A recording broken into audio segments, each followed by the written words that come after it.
nakikita sa screen ay feed mula sa Mall of Asia Arena kung saan gaganapin ang inaabangang UNTV Cup Season 5. 13 koponan po ang kalahok sa bagong season ng Liga ng Public Servants para sa layuning makatulong sa kapwa. Abangan po ang ihahatid namin mga detalye hinggil sa pagsisimula ng UNTV Cup Season 5 sa ilang sandali. Magandang hapon Pilipinas at sa buong mundo. Sa ulo ng mga balita.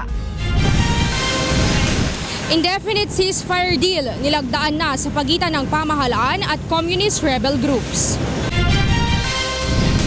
Mga inmates sa lahat ng pasilidad ng Bureau of Jail Management and Penology isasalang sa drug test upang matiyak na walang nakalulusot na droga sa loob ng kulungan.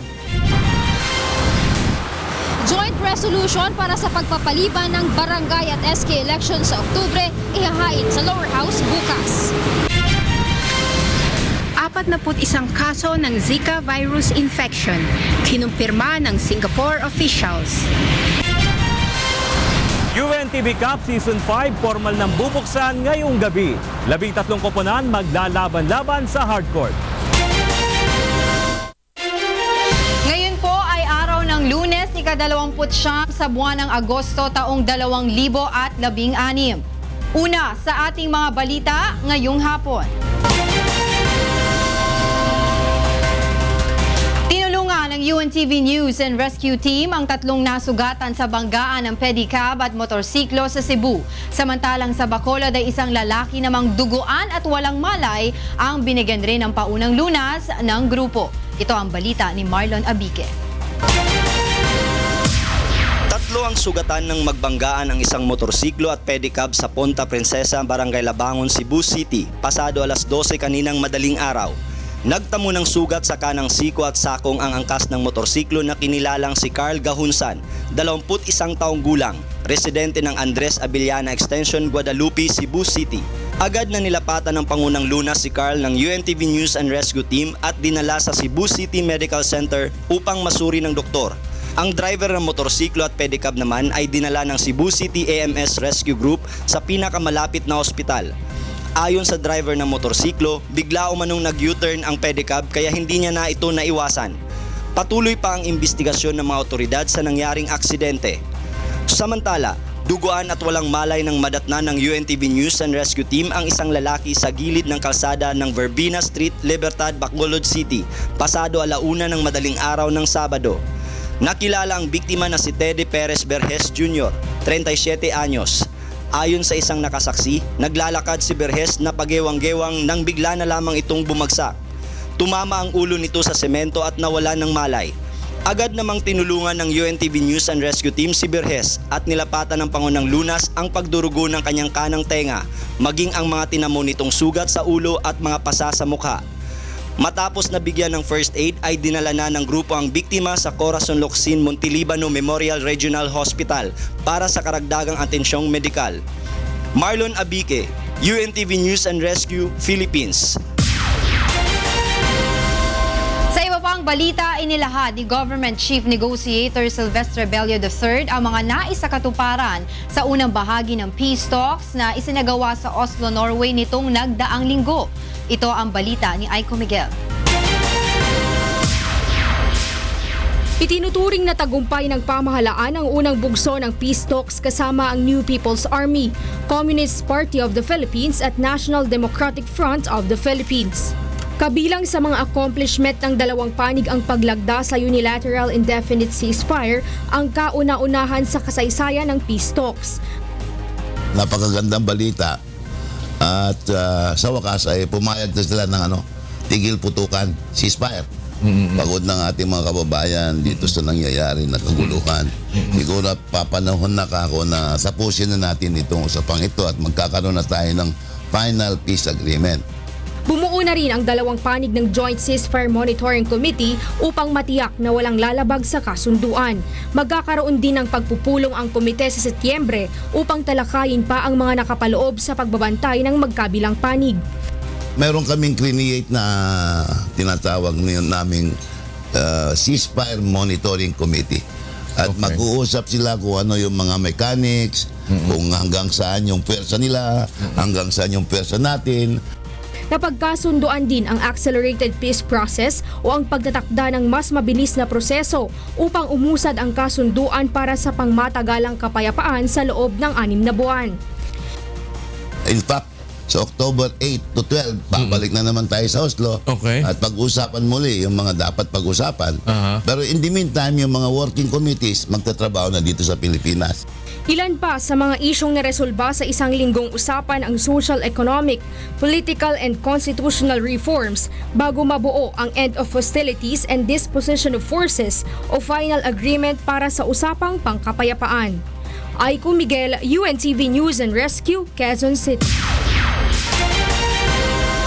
Hindi naman naniniwala ang ilang mambabatas at eksperto sa counter-terrorism na tuluyang magbababa ng armas ang rebeldeng New People's Army. Ito ay kahit pa maselyuhan ang usapang pangkapayapaan sa pagitan ng pamahalaan at National Democratic Front of the Philippines o NDFP. Ito ang balita ni Roderick Mendoza. Duda ang ilang eksperto at mambabatas na tuluyang magbababa ng kanilang armas ang rebelding New People's Army sakaling maselyuhan man ang usapang pangkapayapaan sa pagitan ng pamahalaan at National Democratic Front. Ayon kay retired General Rodolfo Mendoza na isang eksperto sa counterterrorism, matibay ang nakalap nilang impormasyon na hindi isusuko ng mga rebelde ang kanilang armas. Tumanggi ng magbigay ng ibang detalye tungkol dito ang dating opisyal, ngunit naniniwala siya na hindi ito lingid sa kaalaman ng mga miyembro ng peace panel ng gobyerno. The NPA, as I've said earlier, will be reluctant to surrender their arms even na there is already a disposition of forces within the track of peace agreement. Malaki rin anya ang posibilidad na hihiwalay sa NPA ang ilang grupong hindi sang-ayon sa pagkikipag-usap sa gobyerno. Nangyari na anya ito sa kaso ng bansang Nepal. Nagkaroon ng critical collaboration yung Nepal Communist Party with the government, pero yung armed rebels niya hindi sinurinder ng pera. So what happened is nagkaroon ng panibagong party. Para naman kay Magdalo Party List Representative Gary Alejano, mahirap paniwalaan na basta na lamang magpapasakop ang mga rebelde sa pamahalaang nilabanan at sinubukan nilang ibagsak sa nakalipas na 4 na dekada. We should be hopeful about this peace process that finally we will achieve, we will put closure to the issue of insurgency in the country, but we should also remember the lessons of the past. Ayon naman kay Secretary Jesus Dureza na kasama sa peace panel ng pamahalaan, ang mahalaga sa ngayon ay naging matagumpay ang unang bahagi ng pag-uusap ng pamahalaan at mga rebelde na nagkasundong isantabi ang armadong labanan. Roderick Mendoza, UNTV News and Rescue, Manila. Handang magbigay ng pabuya si Pangulong Rodrigo Duterte sa sinumang makakapagsuplong ng mga tinaguriang Ninja Cops o pulis na nagre-recycle at sangkot sa operasyon ng iligal na droga. Itong balita ni Rosa Licos. 2 milyong piso ang ipinangakong reward ni Pangulong Rodrigo Duterte sa bawat maisusuplong na Ninja Cop o pulis na mapapatunayang sangkot sa illegal drugs. Ginawa ng Pangulo ang pahayag kasabay ng pagdiriwang ng National Heroes Day sa libingan ng mga bayani sa Taguig City kaninang umaga. Para kay Pangulong Duterte, hindi simpleng issue ang problema ng bansa sa droga at ikinukonsidera niya itong isang digmaan kung saan nakasalalay ang seguridad ng buong bansa. So today I might be inclined to place a reward on their head the members of the ninja or members of the police who are then protecting the drug syndicates in this country. I'm placing per head 2 million. And if you are there, you might want to ipagbili mo na yung mga kaibigan niyo. Muli rin niyang ipinahayag ang kanyang pangako sa mga pulis at sundalo na siya ang mananagot sa anumang legal na usapin na posibleng kaharapin ng mga ito dahil sa pagtugon sa panawagan na wakasan ang suliranin sa iligal na droga. Kasama sa muling binigyang diin ng Pangulo ang pagpuksa sa katiwalian sa pamahalaan at kriminalidad sa ilalim ng kanyang administrasyon. I would destroy corruption in government. And it will be done Whether they like it or not, it will be a clean government at the end of the day. I said I will fight criminality and drugs. Most of the criminal acts are really on the account of the drug menace.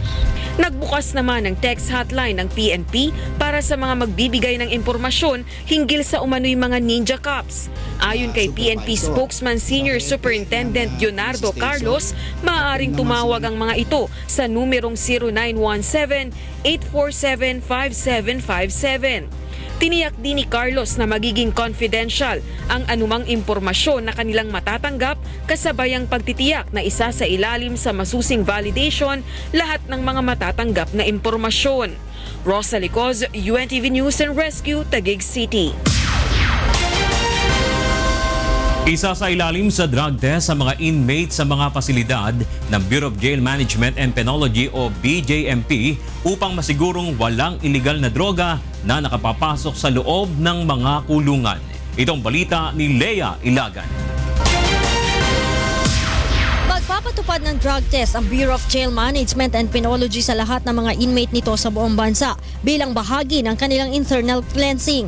Makatutulong ng BJMP sa pagsusuri ng nasa 115,786 na bilanggo sa buong bansa ang local government units. Ayon kay BJMP Chief Director Serafin Barreto, oras na may presong magpositibo sa droga ay agad nilang aalisin sa pwesto ang mga warden na namamahala rito dahil sa kapabayaan. Diyan namin didetermine kung yung isang jail ay drug-free na. Wala nang gumagamit ng droga sa loob. Kasi kung mayroong gumagamit yan, talagang may indication na nasusuhulag pa ang aming mga personnel na magpasok ng droga sa loob. Nagsimula na rin aniya silang magpatupad ng decongestion sa mga kulungan tulad sa Quezon City Jail na may kapasidad lamang na 870 subalit umaabot na ito ngayon sa 3,962. Pansamantala namang dadalhin ang mga bagong preso sa Quezon City Jail Annex sa Bikutan. Nagpapatayo na rin aniya sila ng 20 bagong kulungan sa Region 4A habang nasa mahigit 200 jail facility naman ang target nilang magawa sa susunod na taon. Pinakiusapan ng judge na wag na silang mag-commit doon o dalhin, i-commit ang mga inmates, bagong inmates sa Bikutan. Pero doon po sikip pa rin. So pag natapos na po yung mga building na pinapagawang bago, sa 4A, doon naman namin po ipapadala. Pinag-aaralan na rin ngayon ng BJMP ang pagsasagawa ng telehearing o teleconferencing tulad ng ginagawa sa Thailand upang hindi na maging problema ang pagbibiyahe ng mga inilipat na inmate patungo sa kanilang mga pagdinig.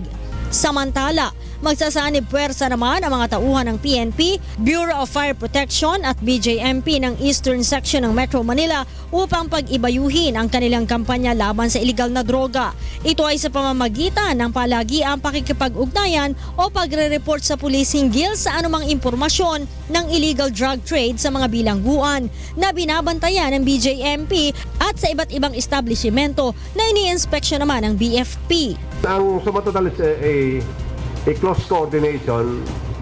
Paigtingin, strengthening namin close coordination. Although we belong to one family, which is the DIRG, but we have different mandates. So gusto namin, in our effort, in our war against drugs, mayroon kami isang direction lang. Lea Ilagan, UNTV News and Rescue. Camp Crame. Hihiling ng karagdagang pondo ang Department of the Interior and Local Government o DILG na gagamitin upang malutas ang congestion problem sa mga kulungan na pinangangasiwaan ng Bureau of Jail Management and Penology o BJMP. Itong balita ni Victor Cusare. Nasa 457% na ang congestion rate sa mga bilangguan na nasa ilalim ng pangangasiwa ng Bureau of Jail Management and Penology. Ibig sabihin ang isang kulungan na dapat ay 10 inmate lang ang laman ay may 46 na taong nagsisiksikan sa loob. Yung problema natin ngayon, hindi po tinataasan ng husto yung budget natin for the construction of jails. Kaya naman hihiling ng karagdagang pondo ang Department of Interior and Local Government sa Department of Budget at sa Kongreso upang makapagpagawa ng mas malaking mga kulungan. Kaugnay nito'y kailangan ding maribisa ang panuntunan sa lugar na pagtatayuan ng mga kulungan. We need to coordinate with the COA kasi po, we can only build jails on lands owned by the BJMP. Kapos din ang bilang ng jail guards. 1:7 lamang ang nararapat na jail guard to inmate ratio, subalit sa kasalukuyan, ito ay umaabot sa 1:47.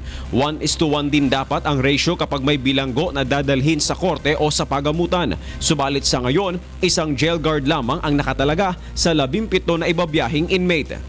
Kaya po natatakasan tayo. Kaya po nagkakaproblema sa bantay.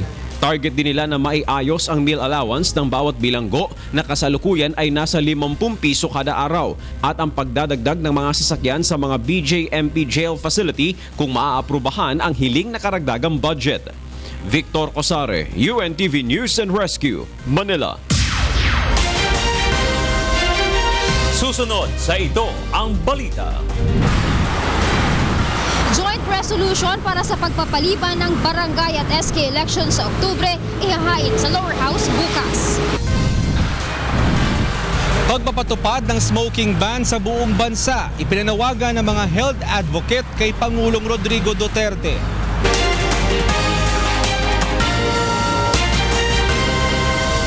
Sa pagpapatuloy ng ito ang balita.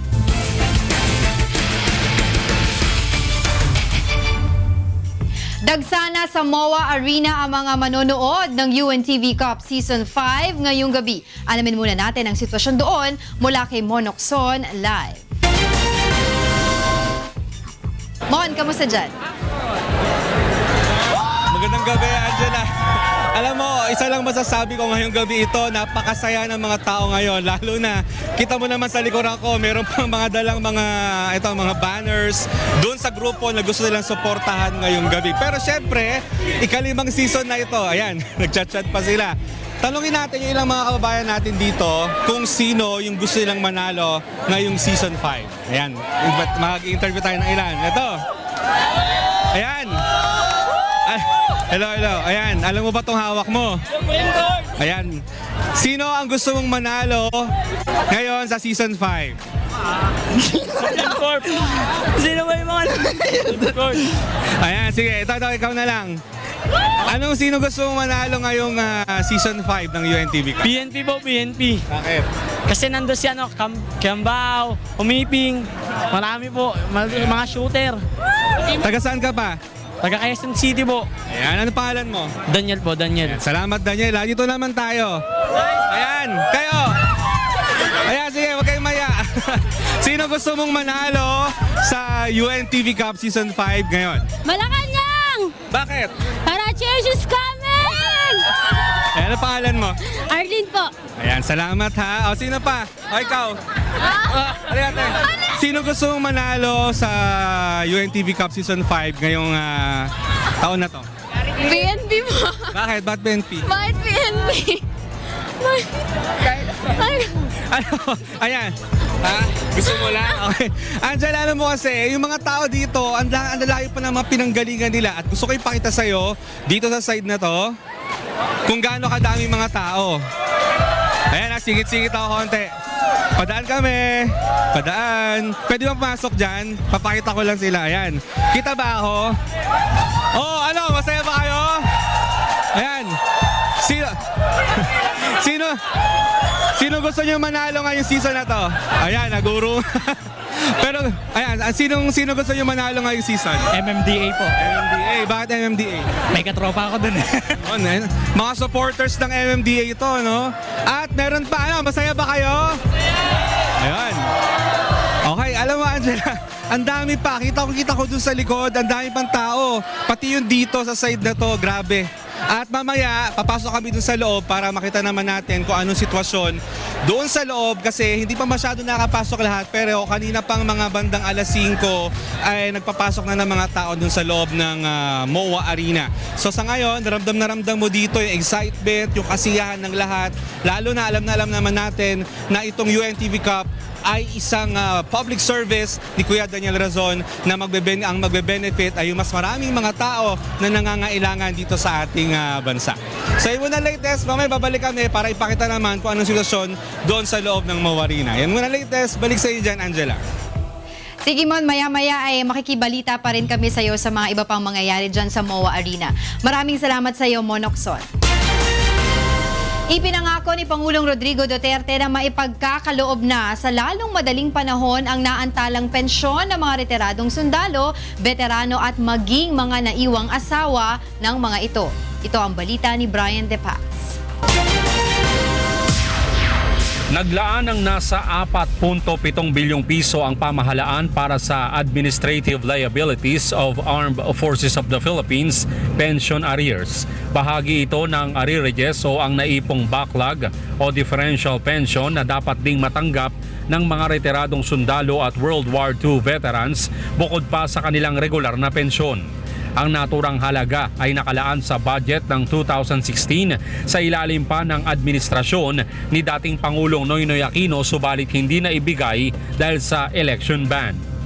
For those who were not paid by the previous administrations, actually all of them, for release is 4.7 billion for the payment of the total administrative liability TAD arrears of widows and deceased World War II veterans and AFP retirees who are 80 years old and above. 3.5 billion pesos dito ay para sa mga byuda ng World War II veterans. Samantalang 1.2 billion pesos naman ay para sa mga retiree ng AFP na may edad 80 taong gulang pataas. Para sa asosasyon ng mga retiradong militar, malaking tulong ito para sa kanila at sa mga kasamahan nilang nagkakasakit. Kami nagpapasalamat sa ating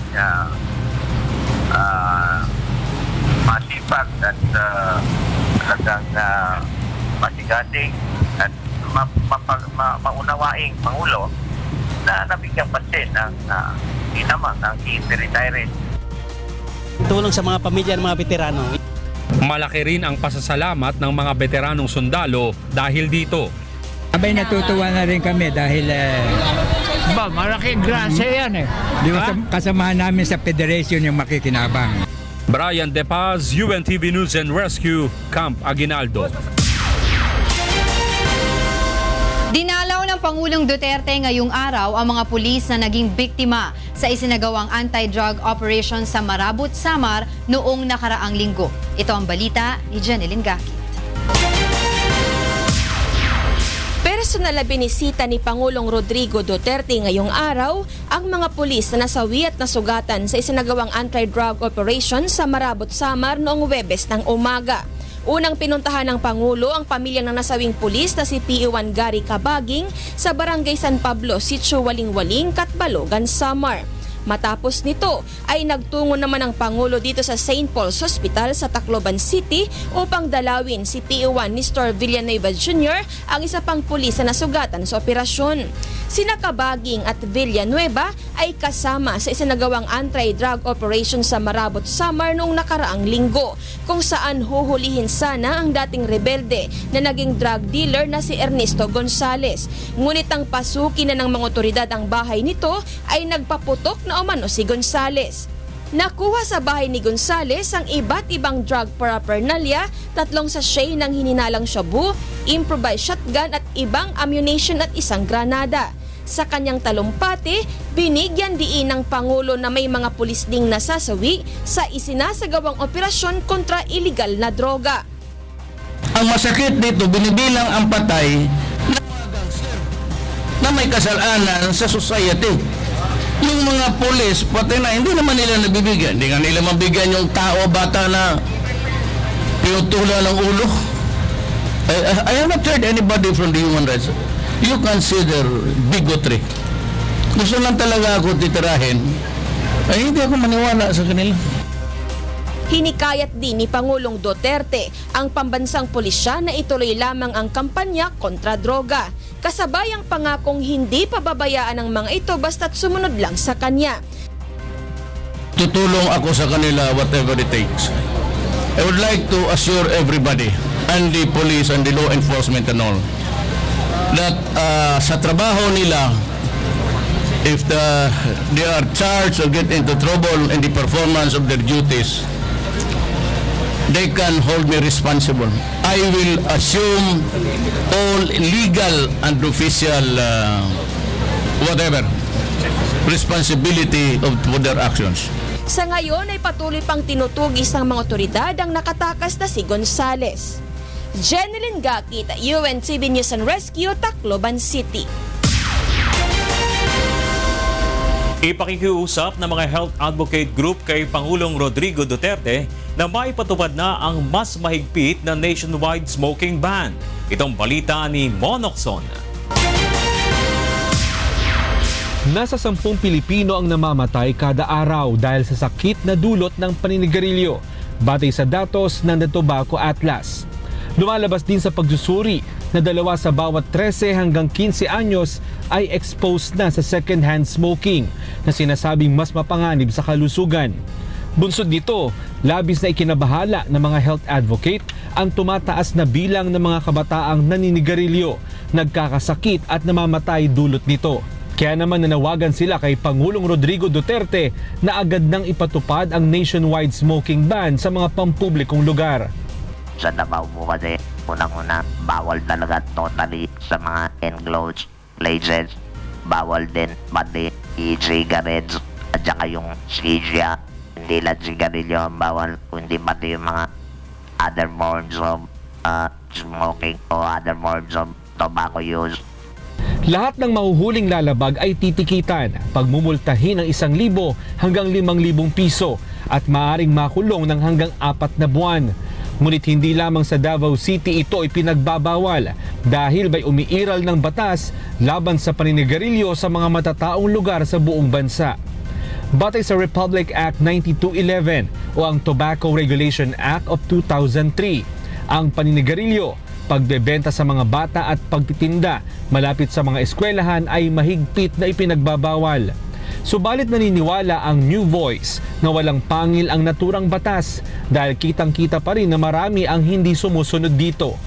Yung Republic Act 9211 ay meron ng prohibition sa paninigarilyo sa mga public places. Kaya lang, una, hindi ito napapatupad ng talagang matindi at pangalawa, kailangan palakasin mo ito dahil doon meron pa rin provision na pwedeng manigarilyo sa loob ng enclosed spaces. Positibo naman ang pagtanggap ng ilan sa panawagang ito. Yung iba kasi na hindi na nagarilyo, makalanghap yan ng halimbawa, usok. Magkaroon sila ng sakit. Payag din, sir. Maraming epekto kasi, sir, sa katawan niya. Cancer, sa baga, sa ganon. Ayon sa batas, pagkatapos ng 2 taon, lahat ng mga graphic pictures sa mga pakete ng sigarilyo ay kailangan ng palitan ng mga bago. Ang paliwanag nila, kapag lagi daw kasing nakikita, ay hindi na ito masyadong napapansin at hindi nakakapag-impose ng takot sa mga bumibili ng sigarilyo.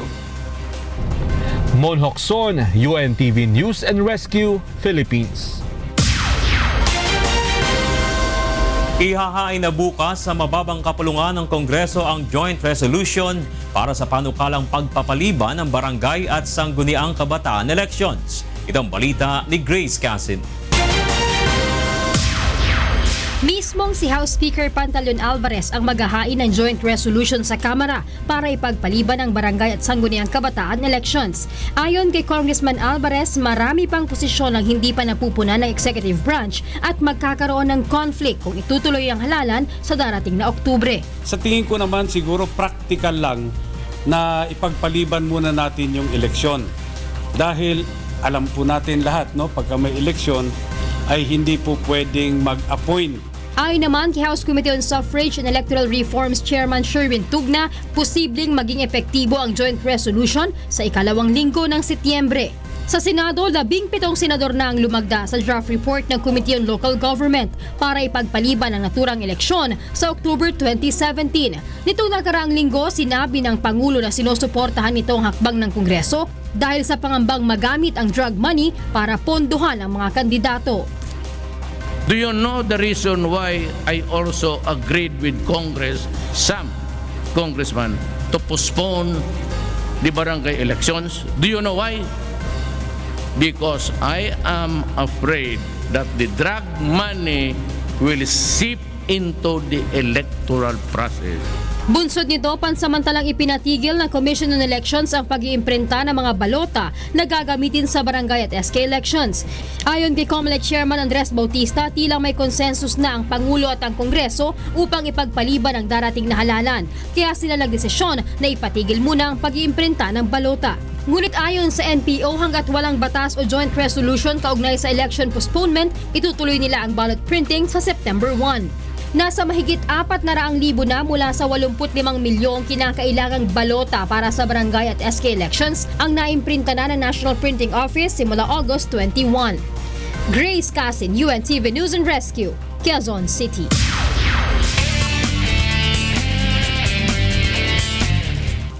Patayang umano'y mag-asawang drug lord sa Iloilo City matapos na pagbabarilin kaninang madaling araw sa Katiklan Port. Itong balita ni Lalaine Moreno. Napatay ng mga hindi nakilalang sospek ang umano'y drug lord sa Iloilo City at asawa nito ng pagbabarilin sa Katiklan Jetty Port sa Malay Aklan bandang 1:00 ng madaling araw.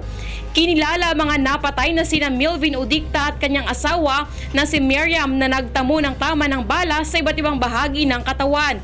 Ayon kay Aklan Police Provincial Director Police Senior Superintendent John Michel Hamile, pagdaong ng barko na sinasakyan ng mag-asawa ay narinig na ang mga sunod-sunod na putok ng baril. 45 na empty shells yung nakita nun. Sa ngayon, hindi malaman kung kasabay nila sa barko o sa baba lang kasi biglaan lang daw kami. Isinugod pa sa ospital ang mag-asawa ngunit nasawi rin. So, dinala sa ospital. But upon arrival sa Malay Municipal Hospital, the attending physician declared both of them dead on arrival. Ayon kay Hamili, walang nakakita sa pamamaril kahit na ang mga gwardya sa pantalan. Madaling araw yon. Tapos sa pagputukan, ma'am, nagpo-overreel yung mga security guard daw doon kasi na-interview ko yung isa doon. Sabi niya, hindi namin nakita kasi parang mabilis yung pangyayari. Bago ang insidente ay nahuli pa umano ang mag-asawa sa Batangas Port nang makumpiska ang 3 armas sa kanilang sasakyan. Noong nakaraang Huwebes ay sumuko ang mag-asawa kay DILG Secretary Mike Sueno sa Camp Crame upang linisin ang kanilang pangalan. Kabilang si Udicta sa listahan ng drug personalities na hawak ng PDEA Region 6. Samantala ayon kay PNP-PIO spokesperson Senior Superintendent Junardo Carlos, posibleng bubuo ang PNP ng task force na siyang tututok sa pananambang sa mag-asawang Udicta. There are reports that he is involved in drugs. So isang posibleng motibo yan. Tingnan natin, will it be based on the business or other activities? Samantala, nakakumpiska ang mga otoridad sa Clark International Airport na hinihinalang cocaine sa isang dayuhan kagabi. Nakuha sa compartment ng bag ni Alan Huso, 68 years old American passport holder, ang 2.4 kilograms ng hinihinalang cocaine. Ayon sa mga otoridad, nagkakahalaga ang mga ito ng mahigit 10 milyong piso. Sa ngayon ay nasa kustodiyan na ng PDEA si Sue. Lalaine Moreno, UNTV News and Rescue, Iloilo.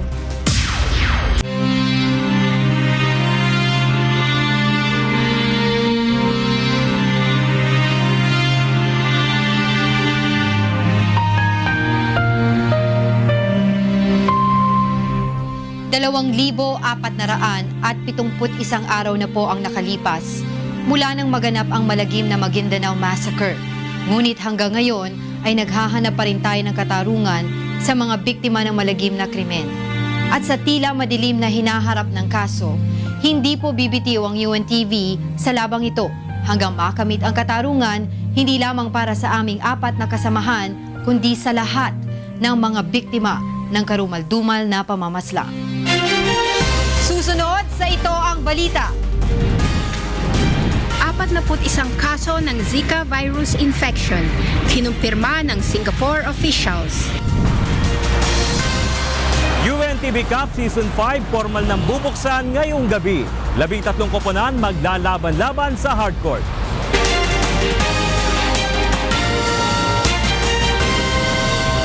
Nagbabalik ang Ito ang Balita. Alamin natin ang latest sa lagay ng panahon mula kay Ray Pelayo na nasa UNTV Weather Center.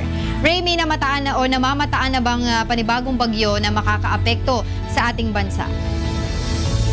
Magandang gabi, Angela, at sa ating mga kasambahay. Walang nakikita ang pag-asa ng panibagong sirkulasyon gaya ng LPO bagyo na makakapekto sa ating bansa. Pero itong habagat o southwest monsoon, within the next 3 days ay na-expect natin makakaapekto pa sa ilang lugar dyan sa may western section ng Luzon.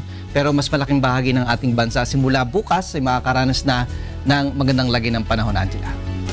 Sige, Ray, ibigay mo na ang magiging lagay ng panahon sa Magdamag. Narito po magilagay ng panahon sa mga susunod na oras. Yung pong southwest monsoon o habagat, nakaka-apekto pa rin po sa may western section ng northern hanggang sa central Luzon.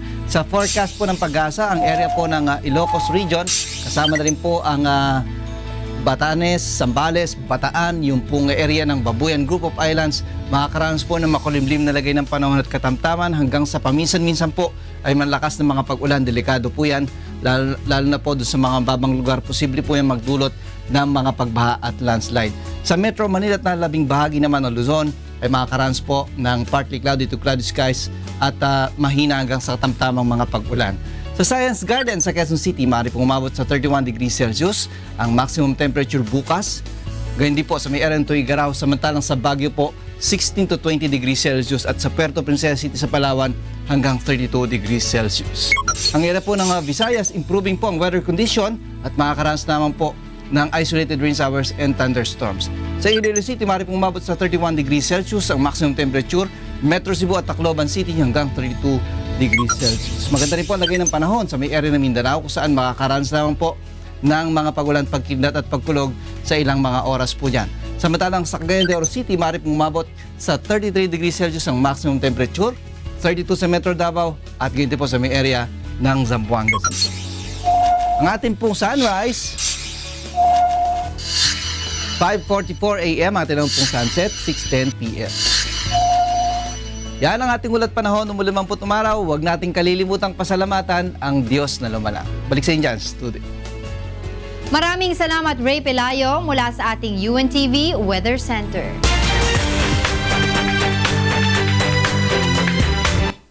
Pinangunahan ng Konsulado ng Pilipinas sa Dubai ang kauna-unahang ASEAN Business Forum na dinaluhan ng mga kinatawan ng iba't ibang ASEAN member state, businessmen at community leaders. Itong balita ni Ana Maravilla.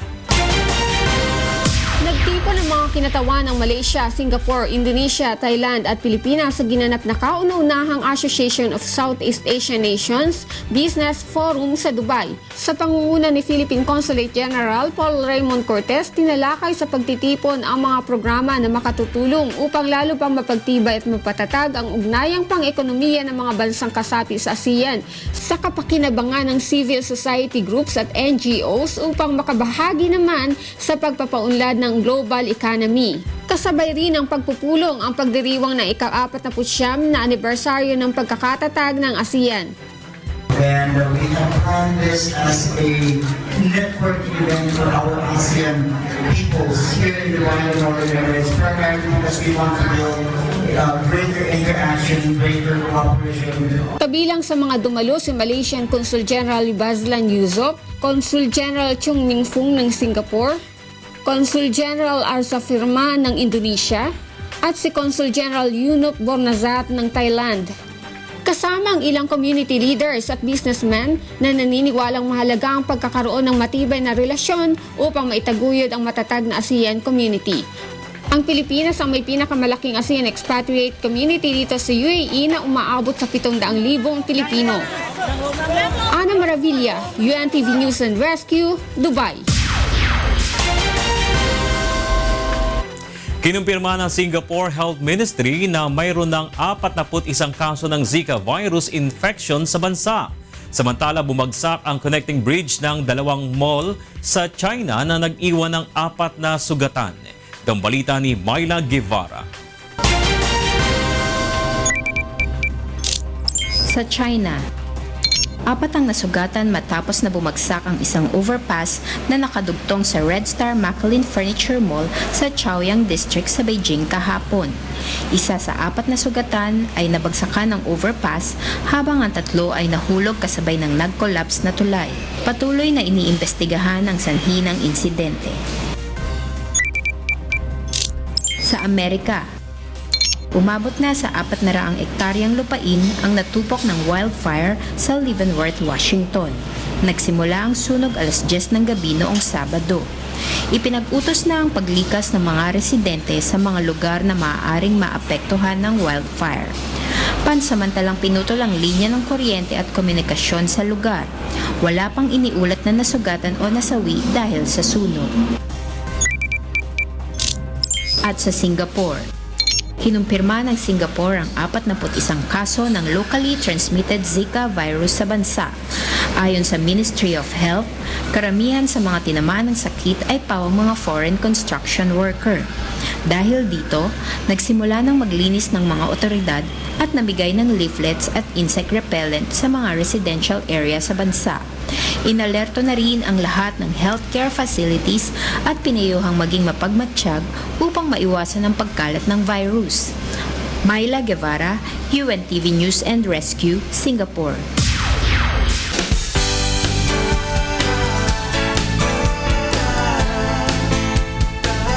Mahigit 1,000 residente sa isang barangay sa San Fernando, Pampanga ang natulungan sa medical mission ng UNTV at Members Church of God International.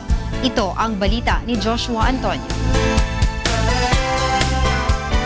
May tuturing na first-class municipality ang City of San Fernando sa lalawigan ng Pampanga. Ngunit sa kabila nito, mayroon pa ring mga residente sa ilang lugar sa lungsod ang hindi maluwan ng pamumuhay. Kabilang narito ang Barangay Bulaon na may 27,000 residente. Marami sa mga naninirahan dito ang may problema sa kalusugan, ngunit hindi makapagpakonsulta sa doktor. Dahil gusto kong humingi ng tulong para sa mga pangangailangan ng karamdaman ko. Kasi wala na ako nag-aanap buhay. Yung anak ko nakikipaglaba lang siya. Minsan kasi nagkukulangan din pa ako ng gamot. Kaya gusto ko sanang magpatulong kung sino man ang maaaring tumulong sa akin. Kaya naman minabuti ng isa sa mga residente dito na humiling sa UNTV ng isang medical mission na magiging kauna-unahan sa kanilang barangay. At bilang bahagi ng advokasya ng himpilan na makatulong sa kapwa, agad naman itong tinugunan ng UNTV katuwang ang Members Church of God International. Magpapasalamat po kami sa UNTV. Binigyan kami ng pagkakataon na ganitong event ng medical mission. Nabanggit po kanina, first time po. First time pa lang po dito sa barangay na to. Sa kabuuan ay umabot sa mahigit 1,000 ang napaglingkuran ng libreng medical mission. Ilan sa mga serbisyong medikal na ipinagkaloob sa mga residente ng Barangay Bulaon ay ang medical adult at pediatric consultation, optical services na may kasamang libreng salamin sa mata para sa mga may malabong paningin, chest x-ray at meron din libreng bunot ng ngipin. Bukod pa rito ang mga lumapit upang ikonsulta ang kanilang problemang legal. Lubos naman ang pasasalamat ng mga residenteng natulungan sa serbisyong kasambahay na ito ng UNTV. Minsan kasi binabaliwala yung karamdaman ko. Tinitiis ko na lang dahil wala kaming pambili.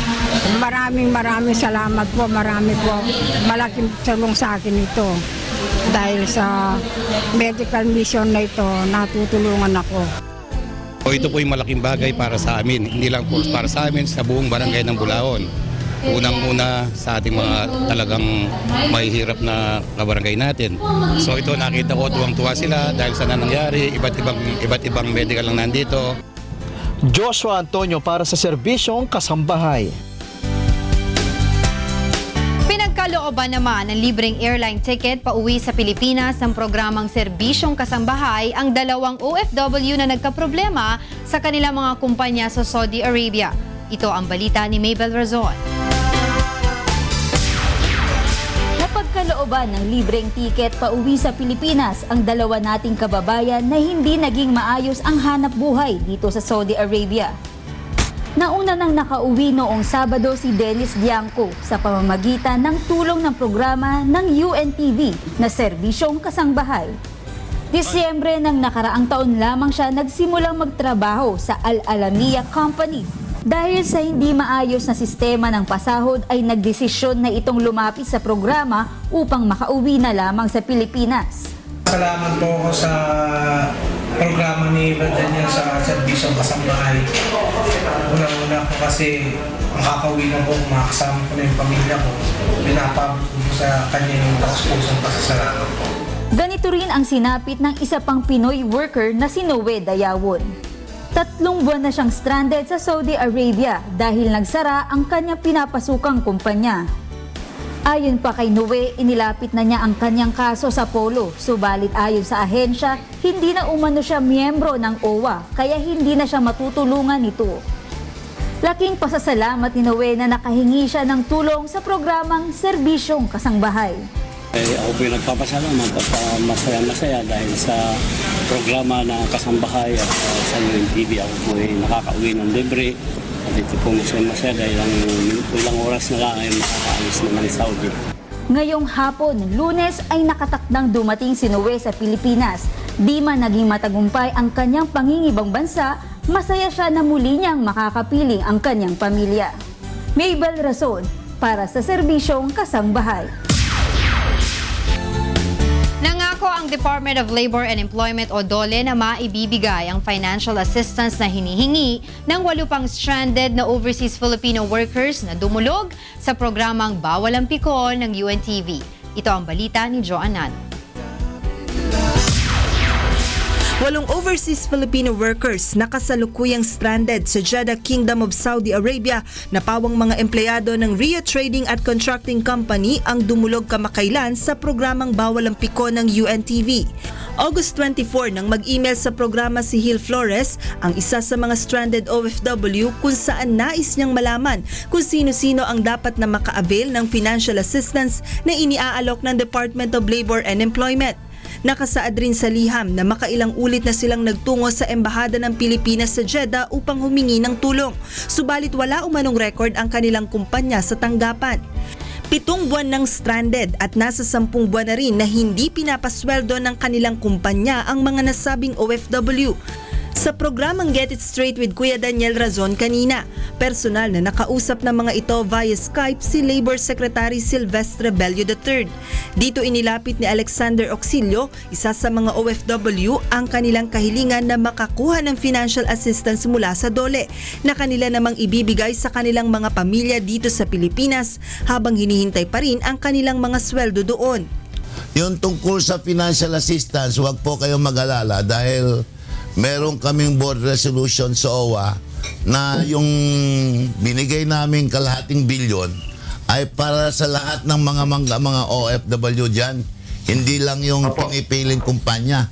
Bukod sa financial assistance, inilapit din ng mga ito ang kanilang problema hinggil sa nakatalagang welfare officer sa Jeddah KSA na si Mr. Angel Cruz. Mabuti na banggit mo sa akin yung Angel Cruz na yan at dahil marami na kong natatanggap na balita na nangungutong yung tarantadong yan eh. Mabuti pinarating mo, ipaparecall ko agad dyan si Angel Cruz para hindi naman may merwisyo sa ating mga kababayan dyan. Sabihin mo sa ating mga kababayan, lahat kayo dyan Alex, na tutulungan namin kayo kahit na hindi kayo kasama doon sa malalaking kumpanya, sasakupin na namin kayo para makauwi kayo o kaya makuha ninyo agad yung inyong sweldo dyan. Labis naman ang pasasalamat ng grupo sa DOLE at umaasang maipagkakaloob ang tulong na kanila namang ilalaan para sa kanilang mga pamilya dito sa Pilipinas. Joan Nano, UNTV News and Rescue, Quezon City.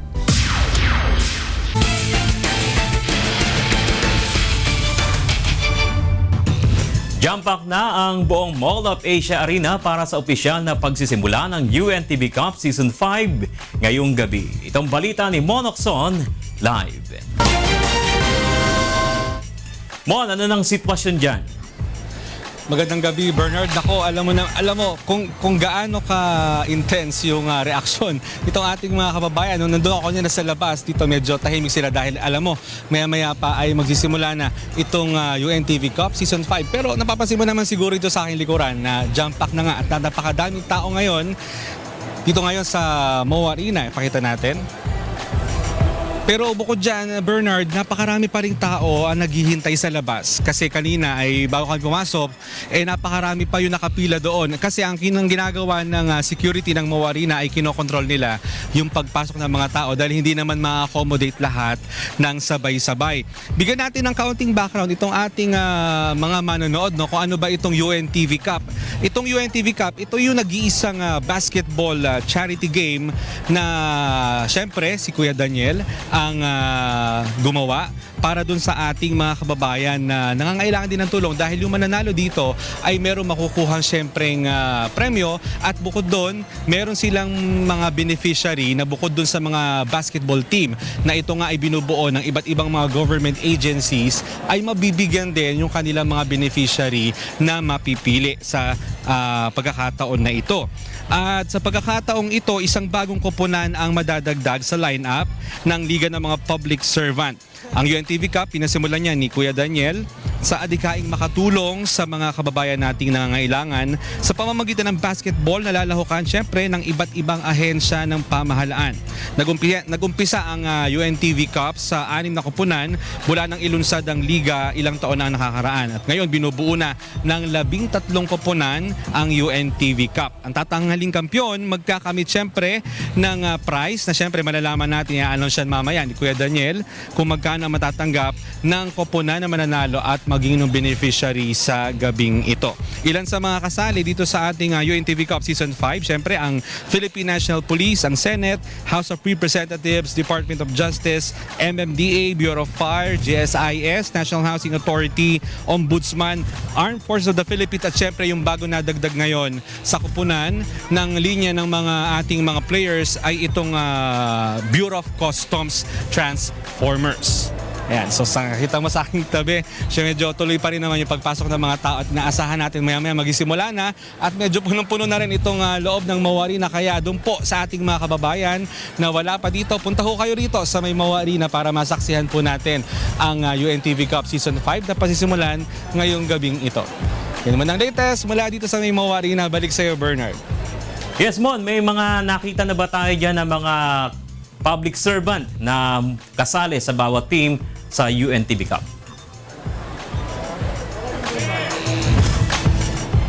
Kanina nung ako'y pumasok dyan sa may entrance ng mga ating mga players, may nakita na ako dyan na ibang mga congressman natin at meron din na mga taga-MMDA at iba na mga mula sa Senate team. Pero sa ngayon wala pa ako namamataan na iba pang personality pero babalik tayo doon mamaya para makita natin kung sino-sino na yung mga dumating ngayon dito sa loob ng MOA Arena. Okay, maraming salamat Monokso, nagulat ng live mula sa MOA Arena. Mula sa 7 team noong Season 1, umabot na sa ngayon sa 13 ang bilang ng mga koponang kalahok sa Liga ng Public Servants. Ito ang balita. Sa ikalimang pagkakataon, muling magbubukas ang Liga ng mga Public Servant, ang UNTV Cup. Sa pangunguna ni Mr. Public Service, Kuya Daniel Razon, ay uumpisahan na ang torneo ng iba't ibang ahensya ng pamahalaan ngayong alas 7 ng gabi sa Mall of Asia Arena sa Pasay City. Aabot sa mahigit 8 milyong piso ang premyo na nakalaan sa mga kupunan na ang malaking bahagi ay mapupunta sa kanilang napiling beneficiary.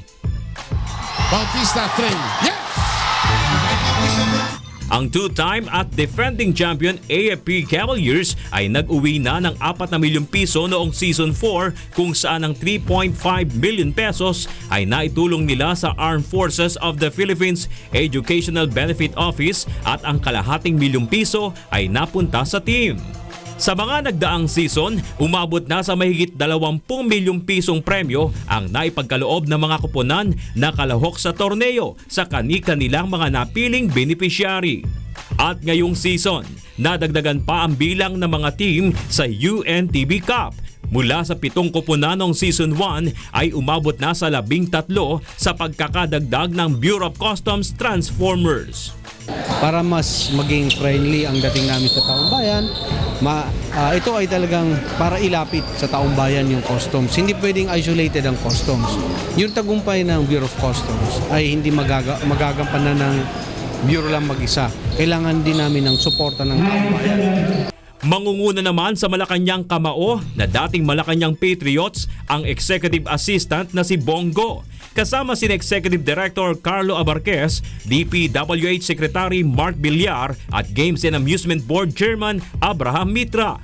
Ang boxing icon naman na si Senator Manny Pacquiao ang magsisilbing head coach ng Senate Defenders. Si Senator Joel Villanueva naman ang Captain Ball, katulong ang co-Captain Ball na si Senator Sandy Angara. Makakasama rin sina Senators Sherwin Gatchalian, Bam Aquino at Ralph Recto. Ang goal namin mag-champion kami.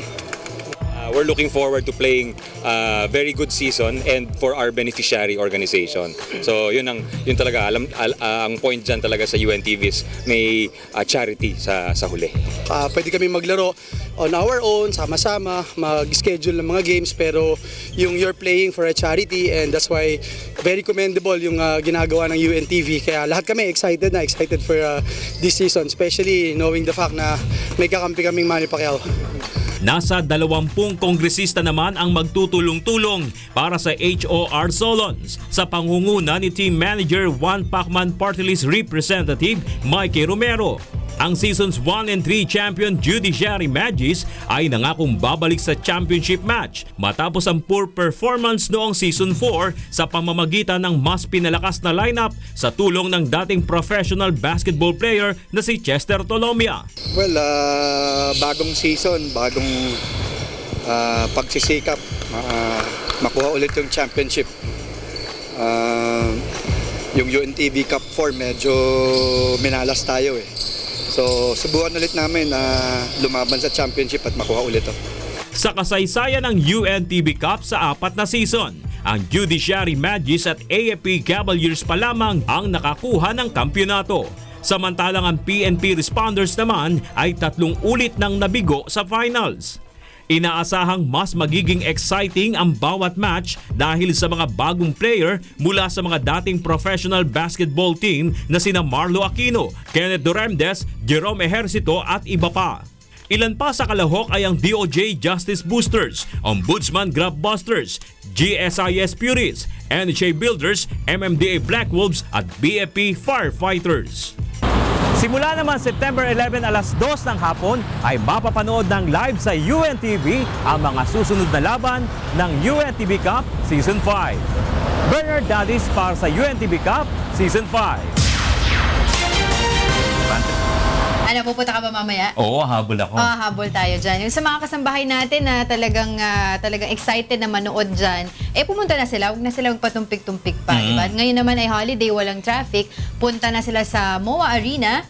Diba? At gaganapin nga dyan ang UNTV Cup. At sinasabi nga natin na marami ngayon ang mga maglalarong koponan. Oo, 13 team. 13. At ang abangan doon, meron pang kakanta si JR and si Jed Madela before the game.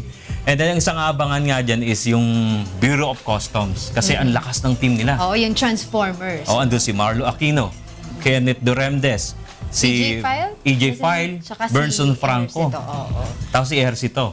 Pero bago kita batiin, gusto ko lang din ipaalam na yun nga, ang batid natin itong layunin ng UNTV Cup para nga makatulong tayo sa ating kapwa. But then again, nakakatuwa din na makita itong mga official, Bernard, na mga iba't ibang ahensya ng gobyerno na magsama-sama, magtulong-tulong at hindi nagbabangayan. Oo. Dito lang yan sa UNTV Cup. Doon mo lang makikita na ang iba't ibang ahensya, nagkikita-kita sila, bagamat magkakaiba ang kanilang posisyon, pero may isang layunin. At yun yung tumulong sa ating kapwa. At last na, happy birthday sa'yo, Bernard. Maraming Thank salamat you. sa pagsama mo sa akin. Thank you sa mga kasangbahay at thank you syempre sa ating Kuya Daniel na lagi nating nandyan, nakamatsyag at mentor natin sa tuwi-tuwi na. Pa-Daniels ka na daw. At yan ang naging kabuuan ng ating balitaan ngayong gabi. Ito ang balitang hindi dinagdagan at hindi binawasan. Aming nilahad ang buong katapatan kung paano naming nasaksihan. Kayo'y makapagtitiwala na ang aming nakita at narinig, ang aming ibinabalita. Magandang gabi.